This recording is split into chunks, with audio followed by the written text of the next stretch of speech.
Welcome everyone to this series of lectures on Lean Six Sigma concepts. I am Joseph Sasirajan, your trainer for this course. Let me have a brief introduction about myself. I do have 17 years of IT experience. I'm a Lean Six Sigma Black Belt, a certified Scrum Master, certified Scrum Product Owner, as well as a data science specialist from IIT Roorkee. So this is my brief background. So let's deep dive into this Lean Six Sigma course. So to start with, uh,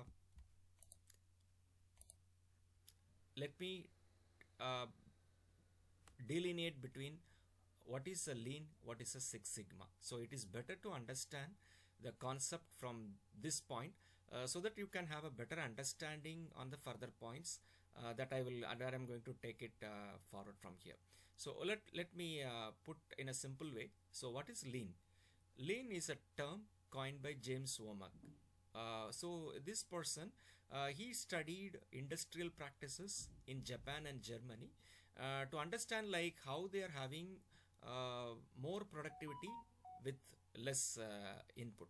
So this is the study he was taking forward, and as part of this he was doing some industrial research in Japan and Germany, wherein he could interestingly observe that particles that practices that were focusing on waste and improving the flow of improvement in these countries at that point of time. I'm talking about a period that dates back to 1930s. So that period he could see like these practices in these countries in industries, they are focusing more on waste reduction and improving the flow of improvement. So the fundamental concept behind this practices is producing more with less, as I mentioned in my introduction. So this is the concept of lean. When it comes to Six Sigma, this is a term coined by Motorola. I hope everyone is aware of the company Motorola. So this is the company which has initially come up with this term called Six Sigma. So it initially what they were talking about is to reduce variation and defects in the process. So this methodology was used and applied by Motorola to control, influence, monitor the inputs, factors of a process, and if they are able to do that, then output will be in specification. That means what Motorola believes is like if you are going to keep the input or influence the inputs in terms of like what I try to mean here is like the inputs for the process, or if we are able to control that, then the output in the sense like what is going to be the outcome of that process, it is going to be within the specification. So I'll just talk about this specification in my future course of lectures, but for now please try to understand like their concept is like instead of going for it's let me put it this way. Instead what they were trying to put forward is like if at all we are going to control the inputs, okay, then the outputs will be in the specification. Hopefully we will please try to raise any questions if you have any in these two concepts, Lean and Six Sigma.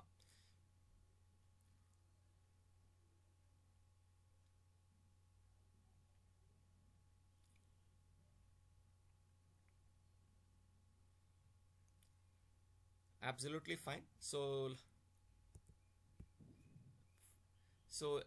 when I talk about Six Sigma can be seen as a vehicle for strategic change and an organizational approach to performance excellence.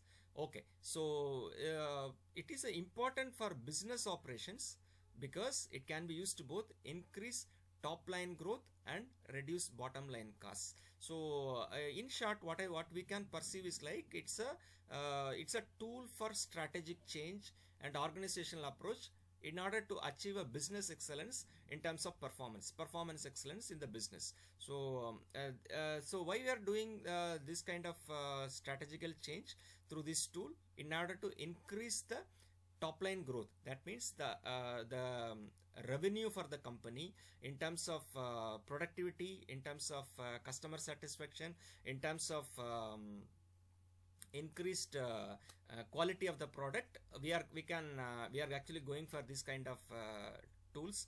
And to reduce the bottom line costs, like to reduce the warranty costs, or after delivery costs, like to make the product in line with the quality or the expected standard from the customer point of view. So this is the concept behind Six Sigma. And it can be used to enable, Six Sigma can be used to enable transformational change. So what is a transformational change? So it is about applying in across the board for large scale fundamental changes throughout the organization to change process, cultures, achieve breakthrough results.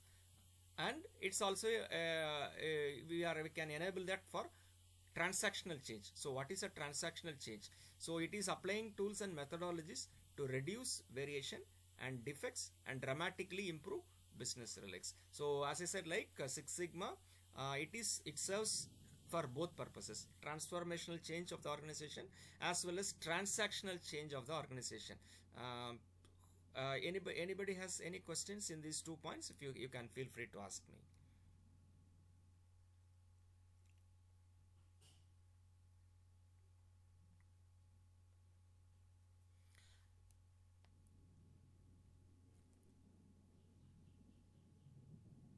Okay, I'll go to the next slide. So Six Sigma provides business with the tools to improve capability of the business process. The process could be a product or service process that the company provides to the outside customers, or it could be an internal process within the company, such as billing and production. So what it means? So it could be the process for the external customer, like the end customer. It can be a product or service that the company provides to the outside customers, or be an internal process. So what it means, the internal process? So it talks about the internal customers, like catering to the needs of the inside stakeholders within the company, such as billing or production process. So this is a Six Sigma is a tool which is able to improve the capability of this business process. Either it can cater to the needs of your external customers or end customers, or your internal customers or your stakeholders, whatever you call. And the purpose of process improvement is to increase performance and reduce performance variation. This is very important, because we are all striving our entire focus, our entire energy towards achieving business excellence or increased performance, so that we can have a quality deliverable to the end customer. So this Six Sigma will serve as a tool for this process improvement to increase the performance and reduce performance variation. That means deviation from the performance. That is the deviation from the expected level of quality that we are sharing with the outside people or inside customers, whoever it is. This in turn will lead to reduction. So okay, I'll talk about this. So what it will lead to, what is the gain or the benefit if at all we are going to put up process improvement initiatives like this? First is we can experience a defect reduction. It is very, very important, because thing is like people, our end customers, are looking for product with quality, because they are paying money for our service or the product what we are producing to them, and it is obvious they are expecting a defect free product to be available to them. This is of course the company is bound to serve the customers in a way that it can satisfy the customers. And in one step ahead, if at all we are going to give a quality product to the customer, what will be the end result out of it? We are going to experience a customer who is satisfied, and beyond that he can go to a delight state, wherein actually he will be more loyal to the company or the product that the company is producing. Therein we can have a healthy relationship business relationship moving forward in this business. So that is the ultimate aim of your defect reduction. So defect reduction increases customer satisfaction. And second thing is like what I would like to talk is the improvement in profits. Okay, I will talk from this, like when you are selling your product to the customer, what the customer is actually expecting, he is investing his money or paying money for your product and service. Suppose if you are actually providing a quality product and it is beyond their expectations or on line with their expectations, what they will do, they will be giving you more business in terms of like they will be more loyal to your product or more loyal to your deliverables. And then what they will do, they will give you more revenues for the company. That's what actually we call it as a improvement in profits. Not only that, they will be retained. Okay, so the product what the customer is buying now, they will be more satisfied, and in turn they will be willing to buy the same product or service from your organization the next time also. And one more step I would like to add on here is like not only that, what they will do, they will it's a what we call as a word of mouth. They will talk a good reputation about your product or service, about your organization. Therein actually your product value will increase across the society, and you will gain a goodwill, which is an intangible value that can be added to the product that what you are offering to the society or the customer. And this will increase, this will cumulatively increase your profits. In turn, like instead of producing a small number of output, you can actually go in for a mass manufacturing of your product and service that can be consumed by the end customer. So this is one important area that will bring in revenue for the company, the very purpose of the company for which it is existing. Okay, so this is what I would like to convey on the improvement in profits. And third thing, okay, this is very interesting, boosting employee morale. So okay, now companies, there are a number of companies in the world, and the companies which are producing the same product and service as that of yours are also there. Okay, so now we are living in an age of where people used to take knowledge or their experience and keep on actually jumping from one company to another. It's quite if you see like across the markets, this is one trend that is going on. Okay, now if you see certain companies, right, people used to stay for a very long period, 15 years or 20 years at times. Like I heard about people who work in one company for their entire lifespan, 33 years or 36 years. But what makes these people to stick to the company from day one of their career? Okay, so this is very interesting, because first thing is like even before your external stakeholders, that is your customers, start trusting your company or your product or service, it is more important that employees within the company has to have a loyalty to your organization.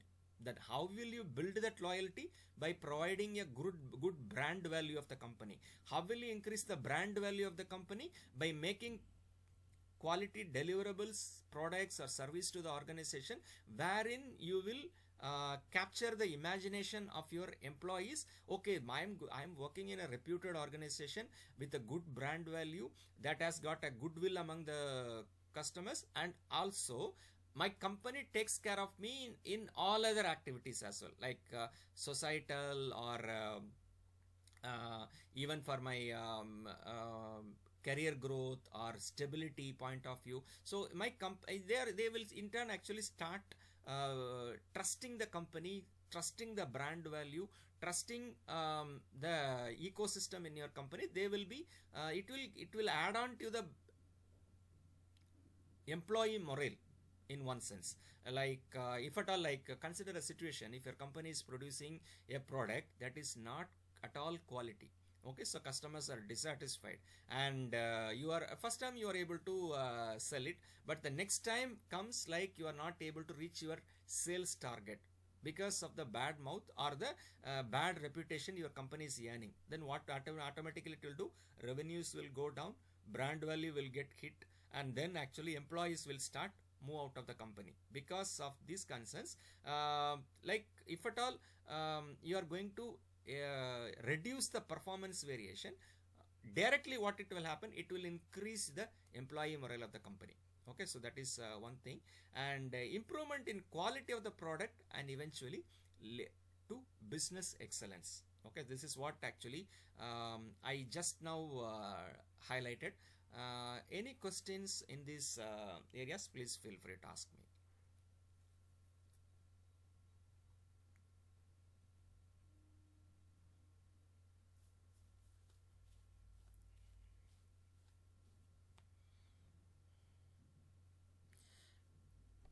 Okay, fine. I will go to the next slide. Okay, now talk about what people's perception of Six Sigma. When a layman hears, or a person who is not at all aware of this quality process, is hearing about a Six Sigma, what is his perception of Six Sigma? Okay, so first thing is like people used to see this as a philosophy. Okay, and some people see it as a statistical approach, like it involves lot of data and it's a data driven initiative. Okay, so whatever decisions we are making, it is based on data. Whatever conclusions we are arriving at, it is due to data, due to processing of the data, and we are able to see the trend in the data. Okay, so it's in people, in total what people used to see this as a perception. It's a people's perception, it's a statistical approach. Okay, so now comes, there is one more sector who sees this as a 3.4 defects per million opportunities, because people who don't have that much knowledge, but of course they have got some sparse knowledge on Six Sigma.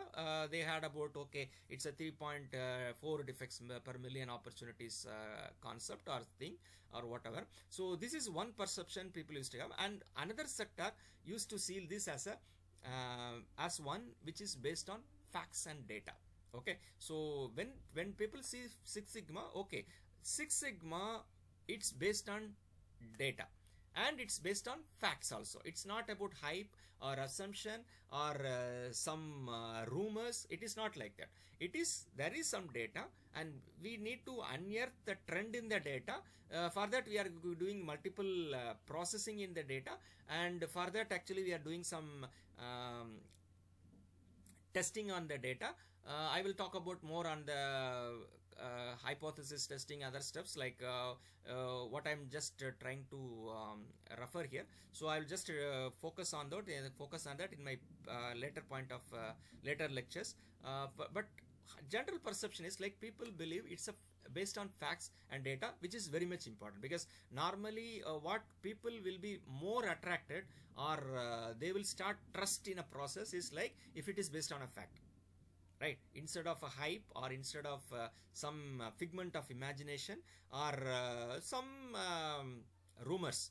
So if people believe like, okay, some decisions are taken based on data, they will stick to that process, right? So that is where actually in companies like there is something in our appraisal process, there is something called data based appraisals. What work the particular employee has done for the past so many months, based on the data, the performance is evaluated and the manager will show to the employee, this is what your performance and this is what the data, and that's where actually it is a healthy conversation that's happening at the appraisal process and all. So in turn what will happen, it will increase the employees trust on the organization. The same way like people's trust on this process is based on facts and data. Okay, now comes the next point I would like to highlight. It's a structured approach. Okay, so it's not like we one day we are doing something, another day we are doing something. It's not like that. It is a structured approach. So why we are going for a structured approach? To reduce variation. Okay, this is for reducing the variation. And the next thing is like it's more focused on the customer satisfaction. As I said in my introduction, customers are the ultimate desirers of the success of the company. Okay, so customers, if they are satisfied, then what they will do, they will give you more business. Then your brand value will get increased, your scope of your business will get increased. Suppose if you are doing your business only in a particular region to start with, you might have heard this kind of stories, like a hotelier started his hotel in a particular area. Over a period of time, it earns the brand value of the customer, and customers are satisfied, goodwill is generated, and there is a good reputation about that brand of that hotel. Then ultimately, in a very short period of time, or over a period of time, what you hear, like in many countries they will be opening their chains of hotels. If you see their origin, they could have started in a very small scale, but but over a span of time they will be able to reach multiple parts of the world. How it is possible? Because of customer satisfaction that brings in goodwill, that brings the good reputation to the organization, brand values get increased, your scope of business will also get increased. So customer satisfaction is a more important stuff that we have to focus on.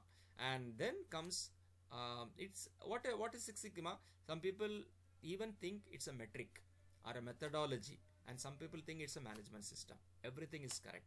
It is a metric, it is a methodology, and it's also a management system. I will talk to you more on this part in the later point of this lectures, but for now, actually, let's try to grasp these inputs. Okay, so let me move to the next slide. Okay, now comes the Lean Six Sigma history.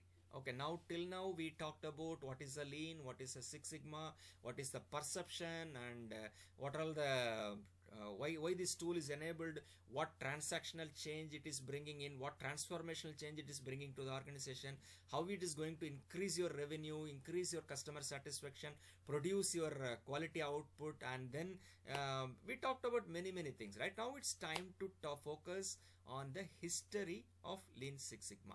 Okay, now until 1970, okay, there was lot of focus on inspection of the output. Okay, this is I'll just try to explain a bit later.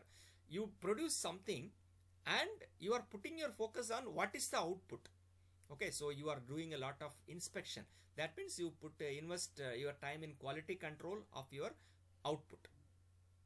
No other part you are actually putting your focus till 1970. Only the output, you will check the quality of the output.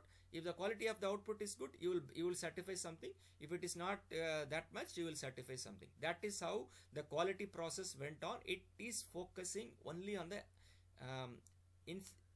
inspection of output.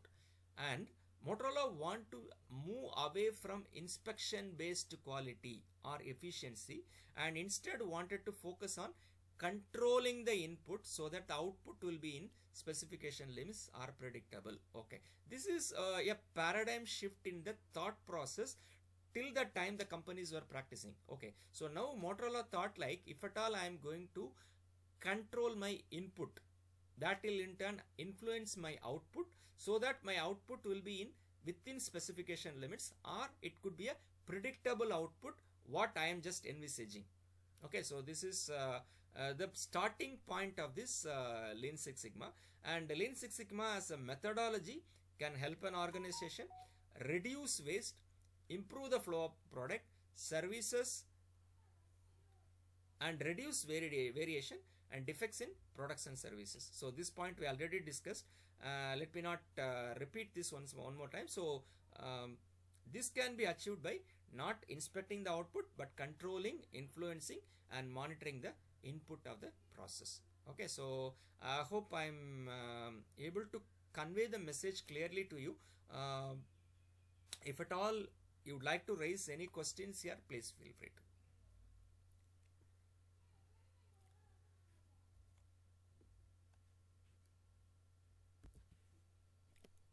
Fine, let's move to the next slide. Okay, so let me talk about some people who are involved in this Lean Six Sigma activity.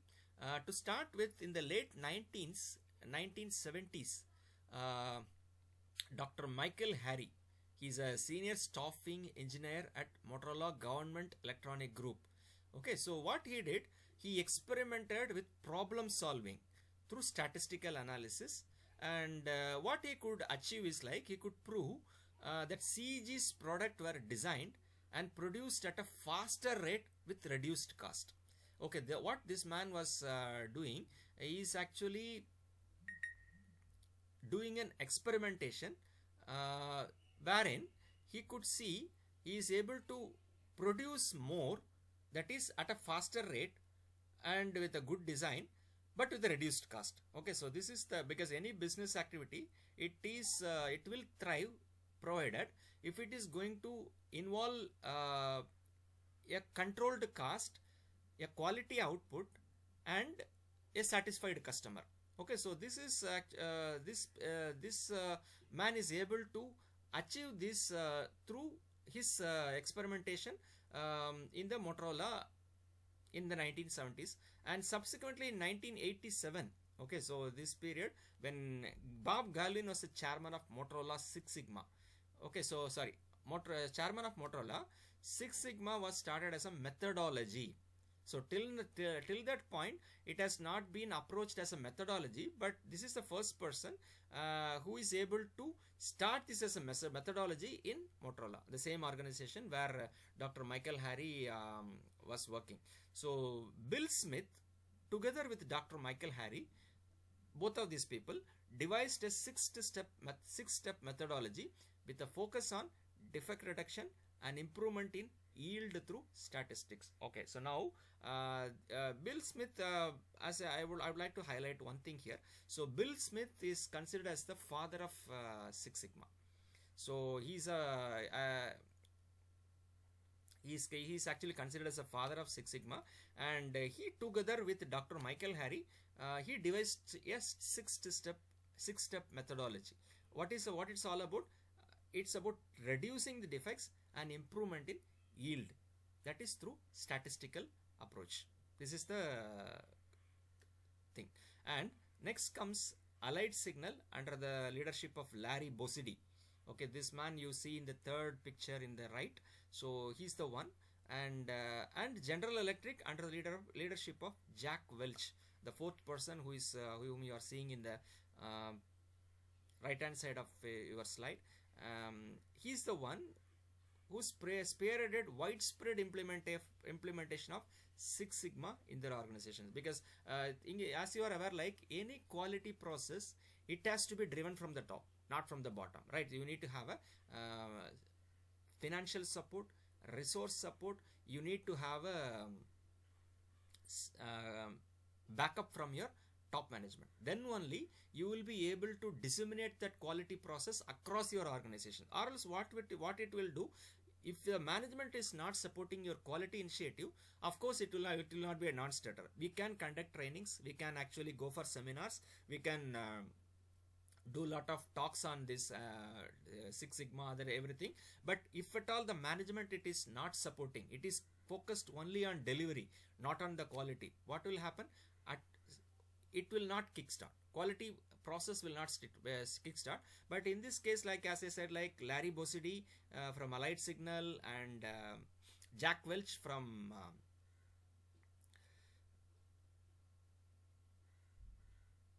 so he's Jack Welch. They were able to spearhead this quality process in their organizations. So this is a brief history about how Six Sigma evolved, and who are the people who are contributed for its growth, and who are the people who are responsible for the growth in these organizations. This is a brief history that's just I have expounded. Okay. Next comes the methodologies in Lean Six Sigma. Okay, when we talk about methodologies, there are two methodologies basically. One is a DMA IC and another one is a DMA DV. Okay, let me talk about this DMA IC. So DMA IC It's a methodology. It's used to incrementally improve the process without radically changing how the process operates. Okay, so it is an incremental improvement in the existing process.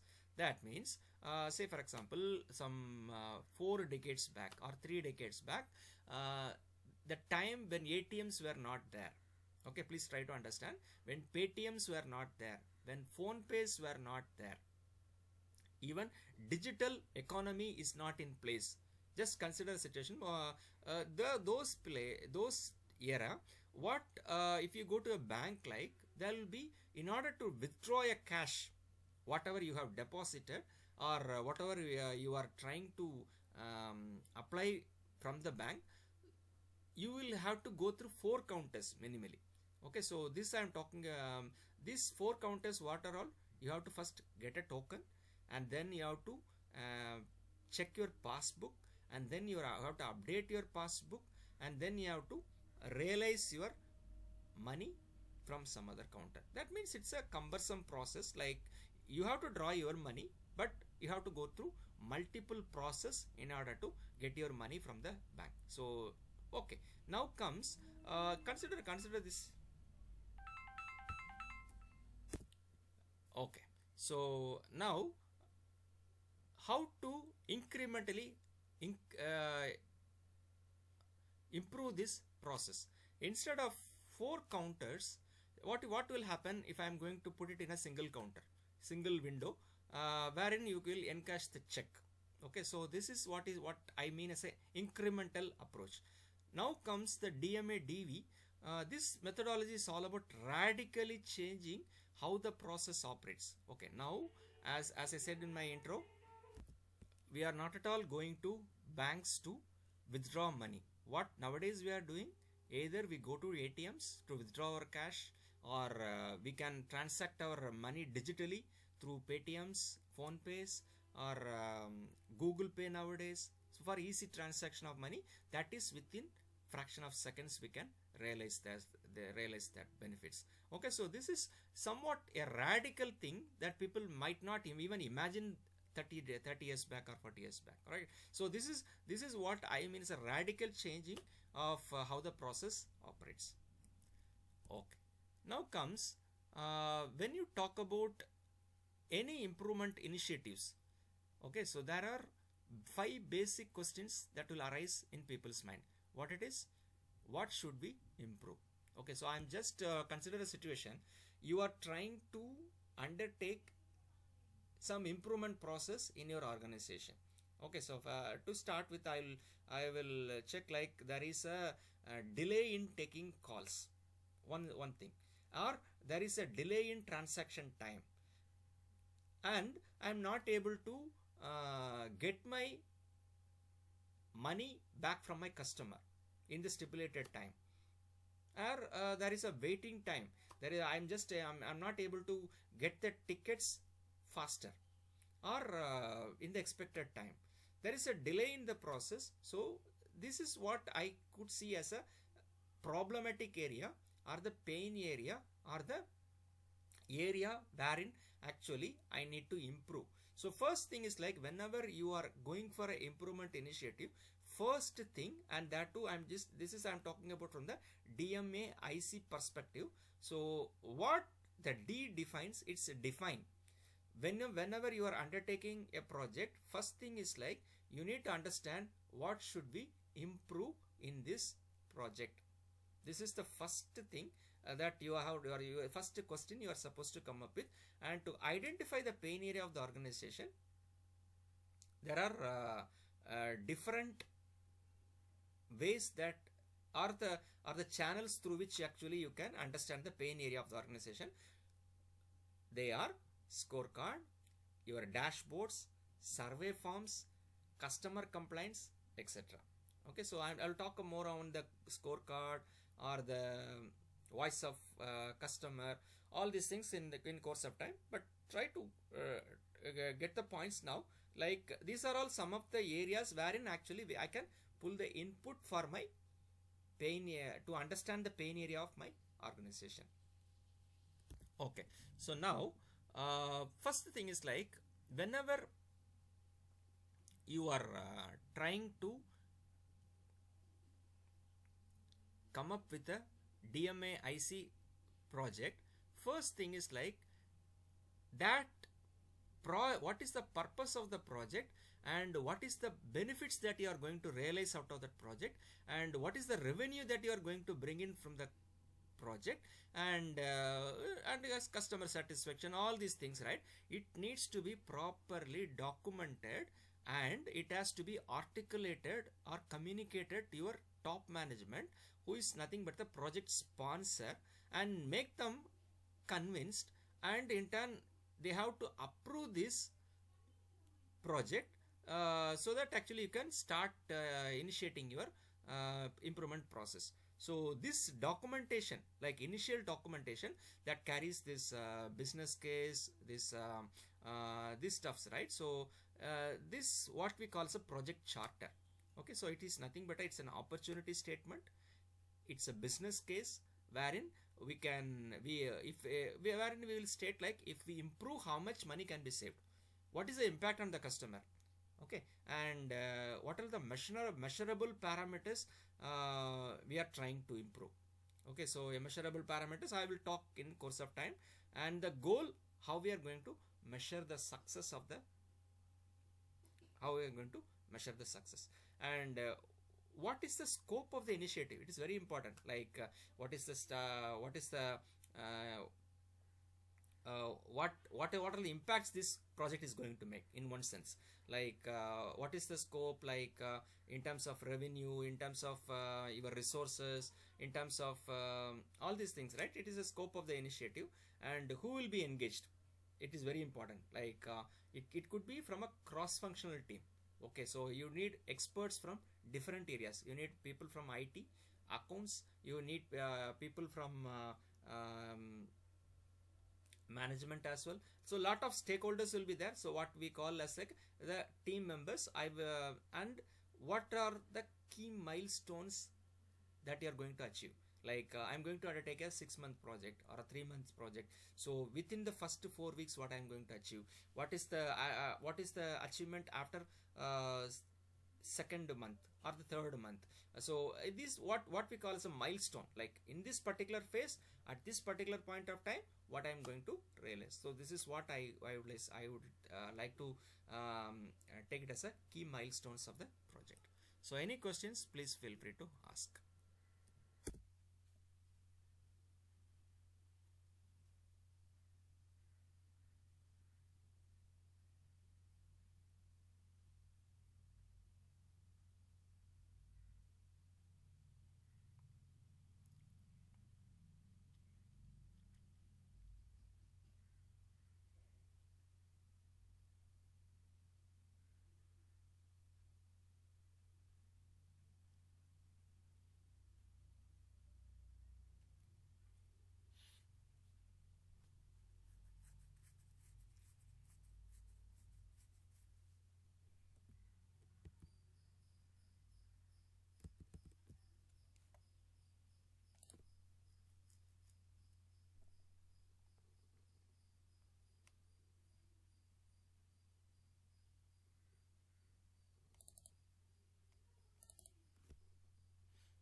Okay, so it's a VAMPIT is nothing but W stands for weighting. So weighting as per uh,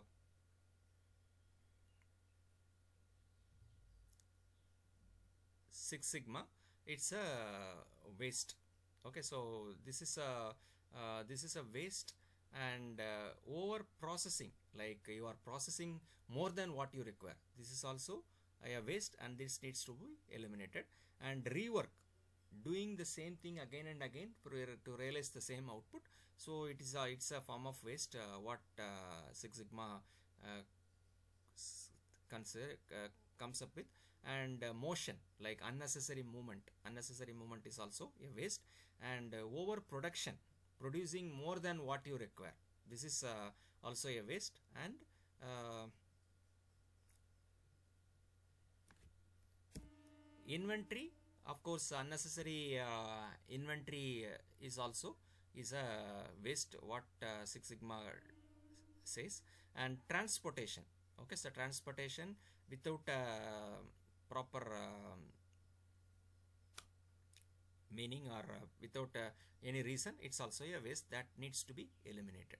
So what this waste has to be get rid of, or it has to be eliminated from our process. For that, this will actually construe some uh, good solution in the process. So how do we level workload, like what how will we balance the workload between humans and machines? So that also, it could be a potential um innovative solution. And how do we simplify process, like application of workflows, right? So it is the moment you see a workflow, it is you will be able to understand the process more clearly in a simplified way. So this is what we mean here. And now comes the fifth phase, which is nothing but the control. So control, how do we sustain improved performance? Okay, this is the question that we are going to ask in this phase. Like we have realized some innovative solutions, and we have implemented that in our organization, and we are able to see the benefits out of that. And the final question is like how we are going to sustain this improvement over a period of time. That's where actually the control phase comes in. So in this phase, we will be developing a control plan, the revised documents where we have process ownership plans, procedures, workflows, checklists, etc. These are all part of your control plan. And we will be coming up with some risk management framework, audit inspection plan, and there is some control charts also we will be developing, which are nothing but the early warning mechanism. I will talk more about the control charts when we go to this phase, but these are all the things that we will be working in this control plan. Okay, so objective is to build a comprehensive control infrastructure. And next comes a question in our minds. Okay, do we expect to apply all tools and techniques in our Lean Six Sigma project? Not at all required. Okay, so it's not, no. And can we use other tools in Lean Six Sigma project? Of course, yes, we can still do that. And toolkit has evolved over a period of time. We have added many things, but Motorola never used. That means actually during the days of Bossidy or Jack Wells, we will be and Bill Smith, Harry, Dr. Harry. So these people, we will be using different tool. There were certain sets of tools these people were doing, but in this current age, the tools kit has also evolved. We have added many things than what these people were using in Motorola, especially Bill Smith and Dr. Harry, Bob Galvin, those people, right? So at that time, what tools they have used, we have actually moved further, and we are actually coming up with more tools. So to name a few, we have process discrete event simulation, and Monte Carlo simulation is also there. Robotic process automation, this is actually the current trend. If you see everywhere, you see something called RPA. Okay, so there is you could have heard about tools like UiPath, Automation Anywhere. Okay, so these Automation IO. So these are all some of the tools that are actually used this for robotic process automation. Like it's like automating your tasks. That is in short I can say about this robotic process automation. And then we have both type analysis for risk analysis. Okay. Okay. Next comes the questions we encountered. So what should we improve? What is our current performance and gap? What are the factors responsible for gap? How do we bridge these gaps?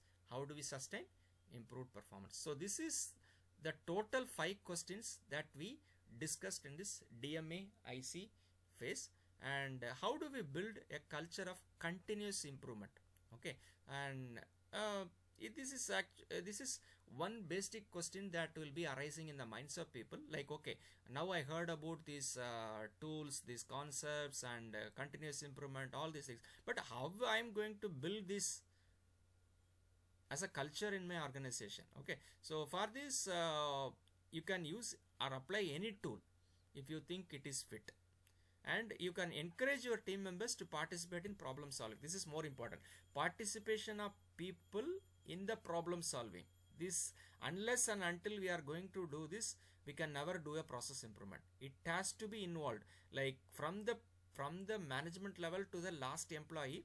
People participation is more important in problem solving, because every stakeholder has got different responsibilities in the project. The moment they step out and come out for this kind of process initiatives or improvement initiatives, then of course we can realize this continuous improvement. So third thing I would like to talk is encourage team members to document lessons and best practices. Because you are realizing some success in a project, and with that, it will not if it is not documented, then of course it will not be used. It will not be used for the organization. Like other projects with similar challenges in course of time, if at all they are going to realize what, if they are going to look in for the solutions, whatever you have deployed to overcome those things, if at all you are not documenting that, then of course you cannot realize that, right? So that is one thing that we need to be very keen on. We have to document our lessons learned, or the success, whatever we envisaged, or the improvement initiatives, or the solutions we developed. So all these things should be properly documented. And then encourage the practice of research, right? So always it should be in a R&D mode. Like you have to do more research on the you have to come up with ideas, you have to benchmark, like what is the solution that is existing currently, and for this you have to invest your time, you have to do more research, you have to do more fact findings on this, and then that will add on to your knowledge capital. Like as an organization and as a whole, this will add on as a add on to your knowledge capital. And then most important is like always go for data driven decision making, because we are living in an age where actually we talked much on the big data, we talked much on the data analytics, how to infer information from the raw data, how to process the data, how to clean the data, how to do a data exploration, how to build how to build a data model, how to predict, okay, how to forecast from the data. All these things we are talking about, right? So we have to involve ourselves in this kind of data driven decision making. That is one area that will contribute to this culture building of continuous improvement. And one more, you have to always go for innovation in fueled solutions. That is one thing I would like to share. Okay, I'm just done with my part as part of this introduction. Hopefully I'm able to walk through the main concepts. Okay, so my main concepts of this Lean Six Sigma, what are the methodologies involved, what are the questions that we are actually going to raise in each phase of this DMA IC, and what are all the points that we can look in for if at all we are going to build a organization with a strong knowledge capital, and it's how we are going to realize these things. So I have done with my part. If you have any questions to ask, please feel free to raise. Anyways, thanks team for joining this, and it's my pleasure to walk you through different concepts. Appreciate your participation. Thank you very much.